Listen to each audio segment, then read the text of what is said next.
All right, let's do a Dragon Ball series tier list. Now, I've already placed the original series and Z, but mostly I want to talk about Super and GT as there's a very heated debate constantly going on online about which show is better.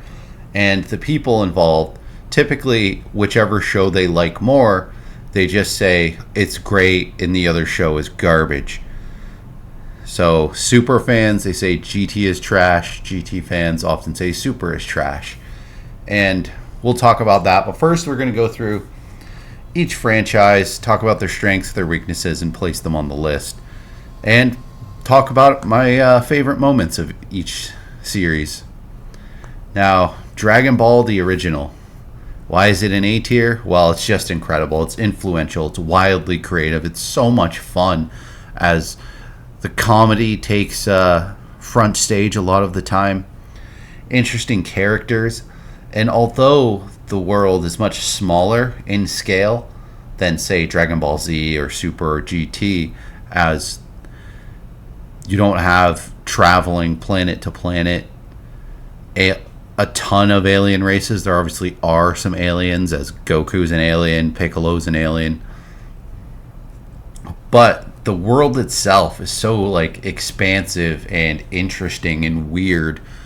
You have all this crazy technology. You have Bulma, who's got all these capsules, lots of which have like spacecraft and or at that point aircraft and all this wild stuff. You have weird like animal people. You have animals who aren't animal people who have personalities like the turtle. You have shapeshifters, Oolong, Puar, who turn into like not only other people, but can turn into objects. One of them turns into a boat, another into a rocket. Just craziness. This series is a lot better than it gets credit for. Really cool.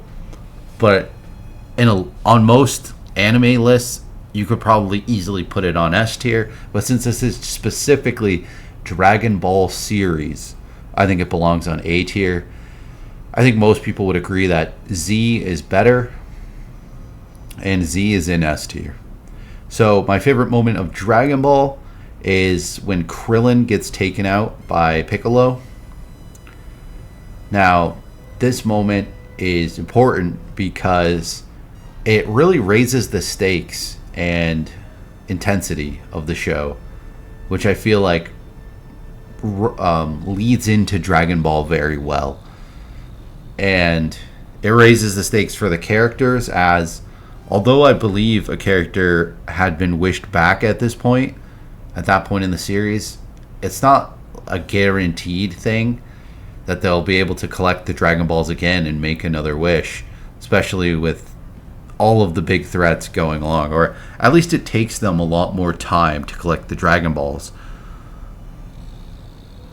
So, yeah, to me, that's the best moment of Dragon Ball. And in S tier, we have Dragon Ball Z. Epic, legendary, iconic. Also very creative and interesting. The Frieza saga everyone agrees is the best. It's clearly the best of the entire franchise. As Frieza being Space Hitler, being a very almost like you could say one-dimensional villain, as he's just pure evil. The layering of different characters such as Piccolo and Vegeta really add a lot, as Piccolo at that point you really feel has chosen to become a good guy, and Vegeta more so out of necessity works with the good guys. He's still kind of a bad guy. And it just works super well. But let's talk about my favorite moments. Obviously, the show's phenomenal. We all know why. The action is awesome. The animation's awesome. The universe is incredible. My favorite moments. I'll talk about my second favorite first. Now, that is when Piccolo, right? In the martial arts tournament where you get Majin Vegeta and the stuff that leads into the Buu saga, at the very start of that tournament, they announce who's fighting who initially, and they say the name Majunior. I believe it was Krillin says, Majunior? Who's Majunior? And like Android 18, they're curious who is Majunior. Now Piccolo says that it's him, that he decided that they should use code names as they have a lot of enemies out there. Which they do have enemies, but this is the World Martial Arts Tournament. The enemies you have can probably find you, you giant green man. They can probably find Goku. They don't need this martial arts tournament that's like an Earth specific thing to like find you. Like, where is Hercule broadcasting this thing into outer space? Who is it doesn't really make a lot of sense, but I really love this moment for a huge variety of reasons.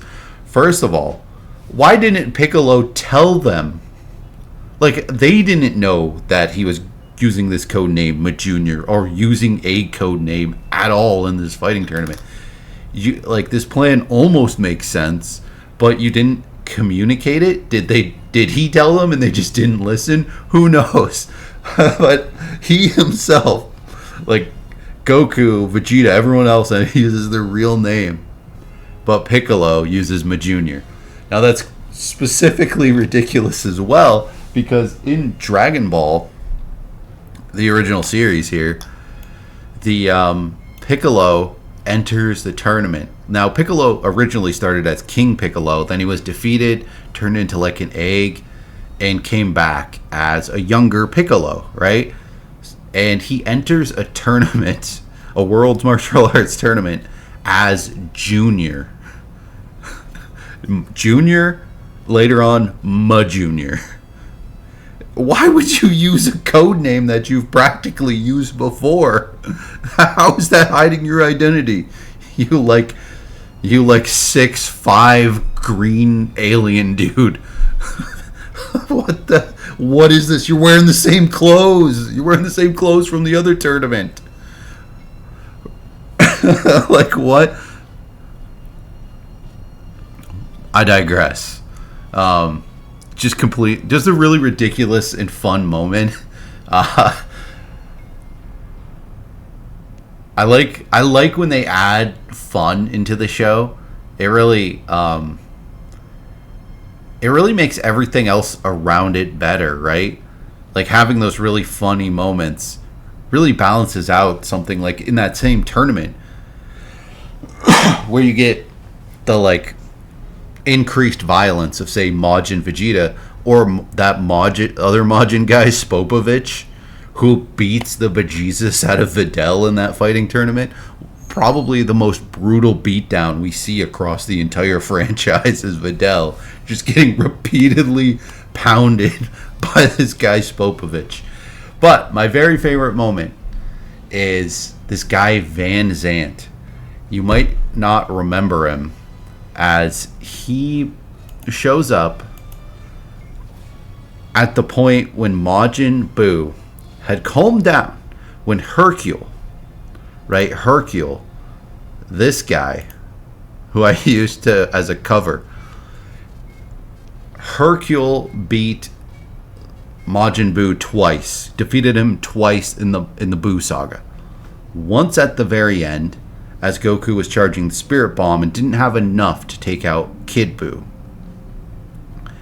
But Hercule, being the champion of the Earth, convinced everyone to lend their energy to Goku.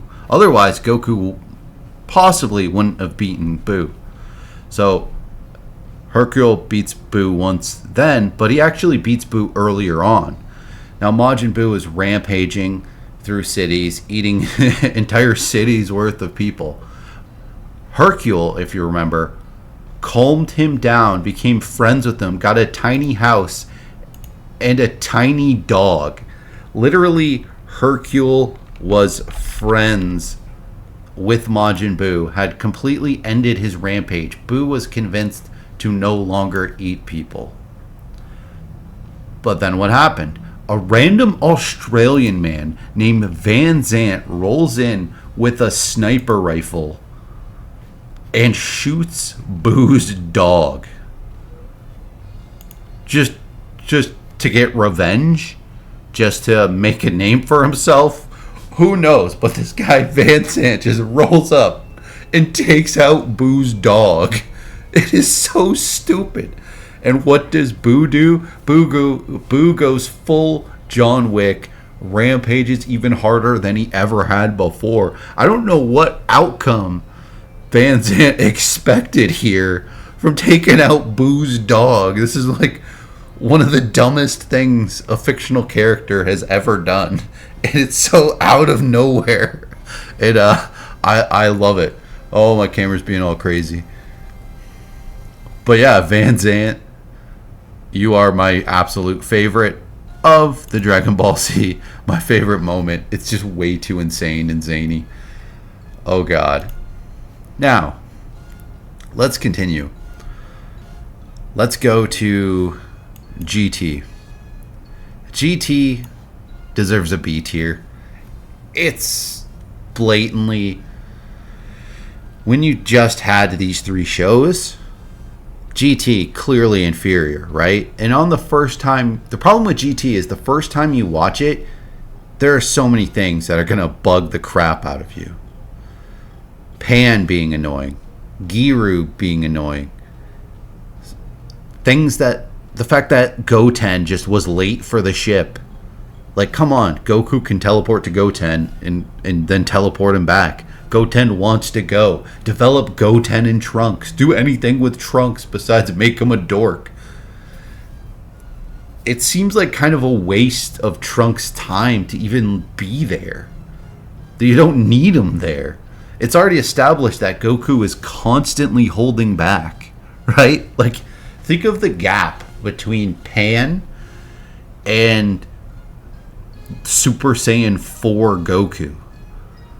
It's insane. It's like immeasurable, especially considering what Goku gets his biggest amp that he ever gets at the start of GT, and everyone forgets what he did at the very start of GT before turning into a child.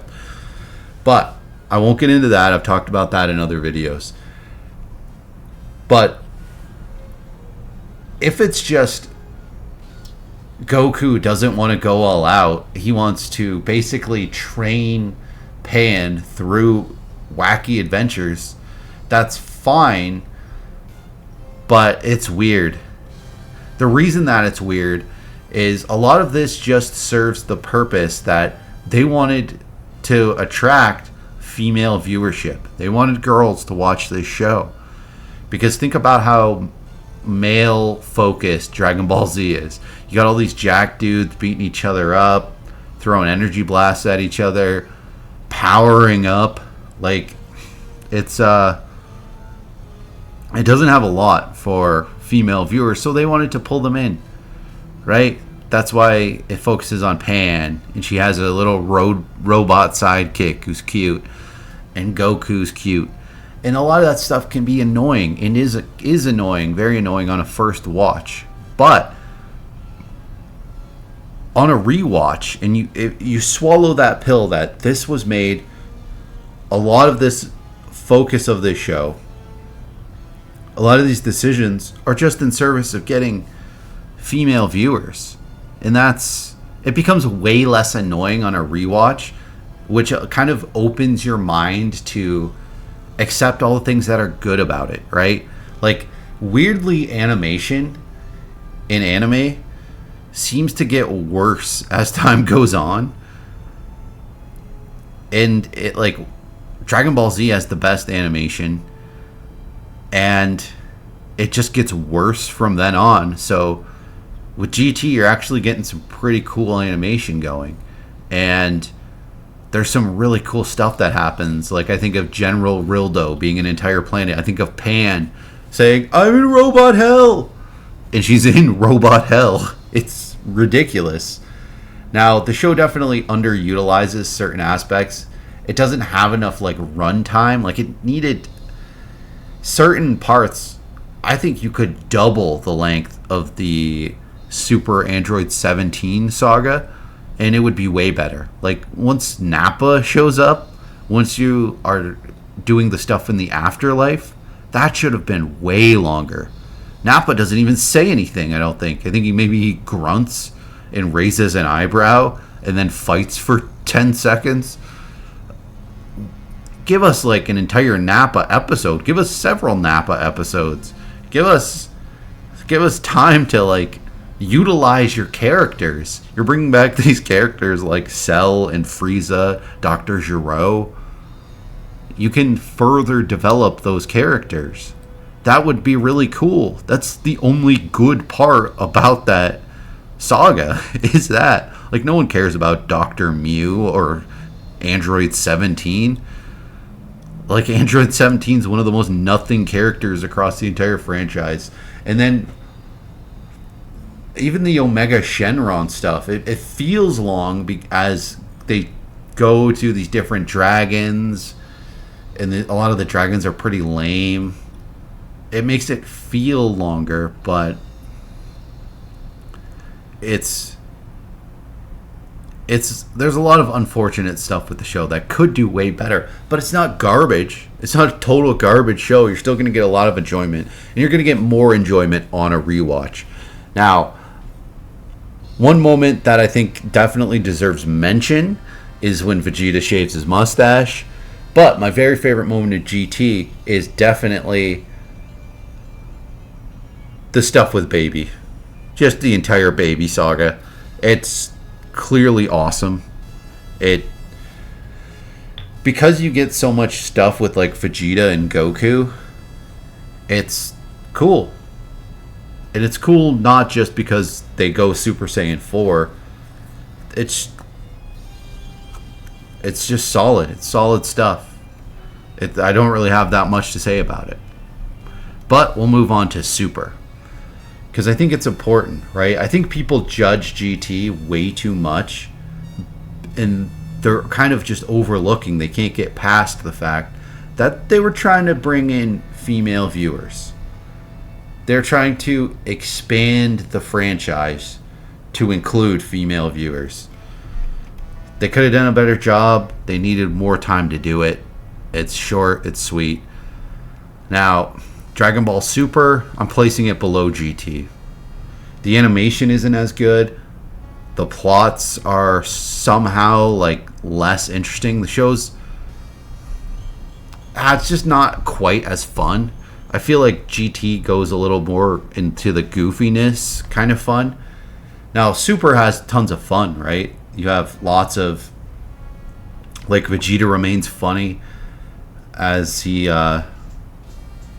always, it's like he's always some kind of like fish out of water or something. He's always this like insanely serious, intense guy. But then anytime you have him not being that, especially by necessity, it works super well. The problems that I have with Super, the reason that it's not higher is its villains aren't that interesting, right? Like Goku Black is, what is that, Zabuzu? I think I forget the guy's name. It's something with the Z. Like, he's cool. There's some definite cool stuff, but Goku Black and what's his nuts? Goku Black and Beerus are by far the most interesting villains across this series. Bringing Frieza back, it's lame. When they bring Frieza back as a villain, it really doesn't work very well. It just makes you wish you were watching the Frieza saga. And the stuff at the end with the Tournament of Power, it's also very lacking. You introduce cool characters with the other universe Saiyans, but we get way too little of them for it just doesn't pay off. The show ends with introducing a bunch of characters. I'm blown away that they didn't make more, that it didn't even feel remotely like the end of a series, right? Like, in GT, you get this very clear ending. It it feels abrupt, even though there's a lead up to it, but you get an ending. Not a lot of answers. You have more questions than answers, but it's a very clear ending. To at least Goku. In the sense that, alright, he just like goes and becomes God. Who knows? Super, though, you have this tournament where you introduce all these characters, and it's just like sequel baits. It's just like, alright, cool. I can't wait to see where this goes. Oh, they're not. It's going nowhere? What? It feels like it's as if you watched 2 seasons of a show and then it just ended with way more stuff that needs to happen. Ridiculous. Completely ridiculous. It feels like the end of Heroes Reborn. At the end of Heroes Reborn, Peter Petrelli shows up, and you're like, oh, this is going to be cool. I can't wait for season 2. Show me Milo Ventimiglia or whatever. Doesn't happen. We don't get Peter Petrelli. They never made it more. And I still can't believe that that's the end of Super. Ridiculous. And Jiren is super lame. No personality to him. The design of him is one of the most boring designed characters aesthetically we've ever seen. His powers aren't very interesting. Like, Hit has more interesting powers. Everyone's got more interesting power. It's like everyone in the Tournament of Power besides Jiren is way more interesting than Jiren. I can't believe it. But my favorite part, and I love both these shows. I love all these shows. My favorite part of Super is just kind of several scenes between Beerus and Majin Buu. Majin Buu is an annoying character, but seeing him troll Beerus is awesome. And Beerus in general is a great character. Just phenomenal. He adds so much. His weird dynamic of being as powerful as he is, but kind of, you get the sense often that he's fearful of Goku, that he's kind of Cap.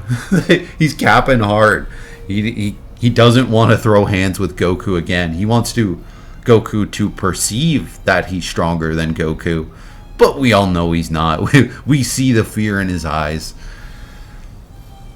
And yeah, both these shows are incredible. Now, Dragon Ball Z Kai, I've never watched it. It's F tier. Who cares? Why does it even exist? I get why it exists. There are turds out there who don't like the filler in anime series. I can get that for certain shows. There's certain filler that's bad. But most filler is good, and most Dragon Ball filler is good. A lot of the heart of this show is insanity and craziness, and removing that just seems so joyless, and it sounds like it would just detract so much from the show, right? Like some filler, the stuff that's just recapping things, you could remove that, sure. Some of it is just cheap. They're reusing animation. They're doing it to fill episodes because they need to crank out episodes. But a lot of the filler is like fun side storylines that I couldn't imagine watching the show without. I can't imagine watching the series and not seeing stuff like Goku and Piccolo getting driver's licenses. Why would they need driver's licenses? They can fly wherever. Like, no one... Why would they ever need this? It makes no sense. But that's what I love. And if you don't love filler, you're just not a fan of Dragon Ball. It's just not a franchise for you. And I hear good things about Kai, but removing the filler, no. I'm never going to watch it. There's no reason to. Why would I want to watch something that takes out the comic relief, the fun side quests? No, never going to happen. It's I'm sure it's great. I'm sure if I actually watched it, and it would probably rank like here. But it sounds so joyless and lifeless and dull. It's going in F tier.